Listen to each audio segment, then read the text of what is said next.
How much potential do you think there is in the southwest of England for renewable technology like wave power? There's a significant wave resource off the southwest coast, and that combined with the capabilities on the support services, so the supply chain, does provide a good opportunity for both professional jobs but also jobs further down in technician support, installation, operations and maintenance, that sort of thing.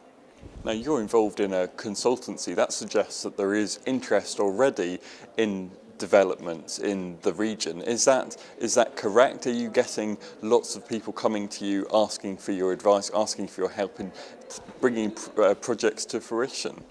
Well, in terms of technology development, so the development of prototypes, there are a number of companies already set up in Bristol, actually, very close to us. TGL, who are owned by Alstom, and also MCT, who are owned by Siemens, have got significant engineering teams in Bristol who are developing prototype turbines. And we've had work with a number of people locally in Bristol, providing them with design advice.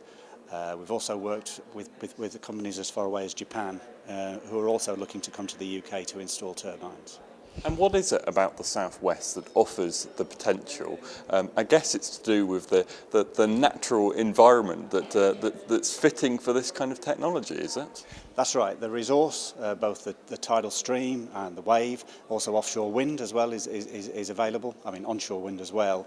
So the combination of all those resources, along with the technical capabilities that are available both in companies but also academically. So the universities have got a strong focus on sustainability now.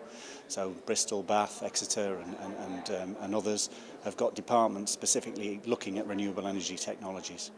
How realistic is this technology that it's going to become something that can power people's homes in the future, do you think? Well, I think tidal turbines are already proven in terms of prototypes. I mean, there are obviously issues with availability and reliability, but in terms of being a technology that can work, I think that's something we can definitely say is possible. I think in terms of the costs, at the moment the costs are much higher and uncertainties are much higher than say onshore wind and offshore wind. Wave energy, I think, is a little bit further off, but there is such a huge potential for generation of energy from waves that we really do need to investigate that and make sure that we've put the investment in to realise that potential. And I presume that relates to why you're out here in the European Parliament, which is what I want to ask you next. What is your message to the politicians out here and those that have a great deal of money potentially for this technology? Well, I think the main message is to have that focus on the long-term gain. The potential for jobs and the potential for generating large quantities of sustainable energy, and getting that message out to people in Brussels who I think have got that capability of looking longer term than maybe some of the members of Parliament in our national government, who maybe don't have such a long time horizon to look at. And I think the Brussels is able to provide that longer term framework, point people in the right direction, and give real confidence to the sector for the longer term, because it's a European business. I've already mentioned that Alstom, Siemens are already involved in this, and we need those large multinationals, hopefully European ones, to drive the technology forward. And how much could this be worth to the southwest, both in terms of the economy, in terms of jobs, and in terms of power generation?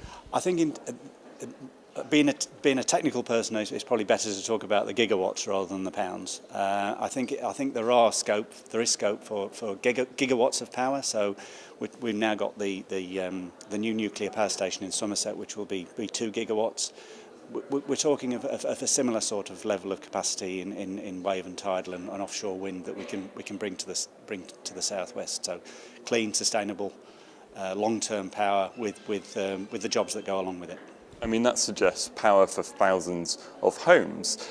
In order to reach that point, how much support do you need from out here in Europe?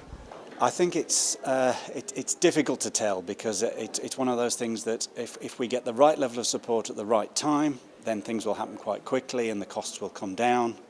If we don't get the right level of support, then we may miss the boat, an unfortunate analogy, but and actually it will take a lot longer. So I think it's a question of getting the right level of support at the right time.